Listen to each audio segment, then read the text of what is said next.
Chargesheet মানুষের কাছে দেব। যাদবপুর লোকসভা কেন্দ্রের সমস্যা নিয়ে চার্জশিট তৈরি করেছে বিজেপি। যাদবপুর লোকসভা কেন্দ্রের অন্তর্গত 7টি বিধানসভা এলাকার নানান নাগরিক সমস্যাগুলি একত্রিত করে আলাদা করে চার্জশিট তৈরি করা হয়েছে।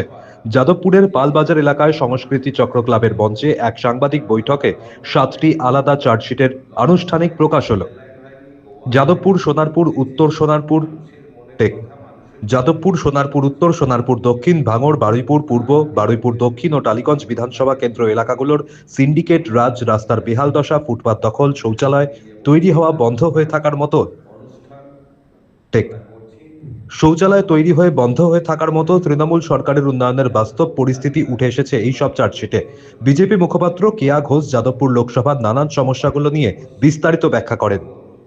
এই 7টি বিধানসভায় আমাদের মানুষের কথা চার্জশিট আকারে আমরা প্রকাশ করছি। স্বাভাবিকভাবে বেওটা 2 নম্বর এলাকায় প্রধানমন্ত্রী আবাস যোজনার টাকা লুট তৃণমূলের, এবং যারা স্থানীয় জনপ্রতিনিধি তারাই লুটতরাজটা করেছে। দেখুন, এই লুট কথাটা বললে না, এটা মনে হয় কমন ব্র্যাকেটে গোটা রাজ্যের জন্য প্রযোজ্য।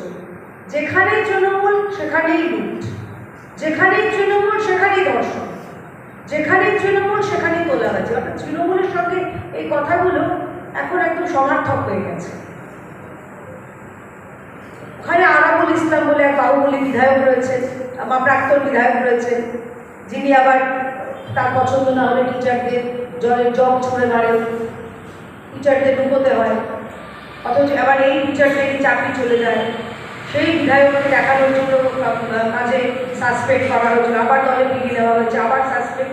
এই দোলাচল খেলাটা চলেনি। যাওয়া মানে পঞ্চায়েত ভোটে মনোনয়ন পর্বে আমরা দেখেছিলাম, যেটা বলছিলাম, তৃণমূল আইএসএফের যে সংঘর্ষ, সেখানে বোমাবাজি, গাড়ি ভাঙচুর, সেখানকার সাধারণ মানুষ, আমাদের যারা ভোটার রয়েছে তারা যেতে পারছে না।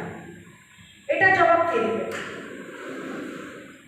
ভাঙড়ের পাওয়ার প্ল্যান্ট, সেটা নিশ্চয়ই মনে আছে সংবাদ মাধ্যমে বলতে, যে সেখানে কীভাবে জোর করে জমি অধিগ্রহণ করতে চেয়েছিলেন এই সরকার, এবং তার ফলে প্রতিবাদ জানাতে গিয়ে 2 জন গ্রামবাসী প্রাণ দিয়েছিল। কিন্তু সম্ভবত তারা তৃণমূল কংগ্রেসের রাজনীতিতে বিশ্বাস করেন না বলে তৃণমূল তাদের প্রতি কোনো মায়া দয়া দেখায়নি। মমতা বন্দ্যোপাধ্যায়ের নামে মমতা থাকলেও তার কাজে যে মমত্ব বোধ নেই আমরা বহুবার টের পেয়েছি। এটাও আরেকটা উদাহরণ।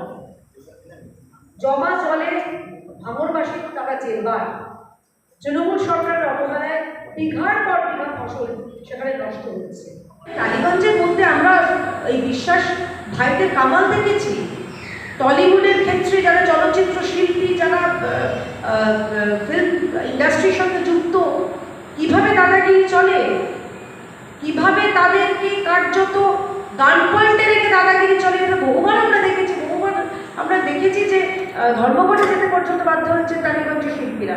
আর অন্যদিকে রয়েছেন বারুইপুরে আমাদের মাননীয় অধ্যক্ষ মহাশয়, বিধানসভার অধ্যক্ষ, তার বিধানসভায় তিনি তো তার দেখা পাওয়া যায় না। সাধারণ মানুষ বলেন যে ওনাকে কবে লাস্ট দেখেছি যায় জানে না। তিনি কিছু লোক নিযুক্ত করে রেখেছেন, তাদের দ্বারা জানি না কি ভাগাভাগি কী কারণে তারা কি কাজ করে, উন্নয়ন হয় না, এটুকু আমরা নিশ্চিত হয়ে বলতে পারি।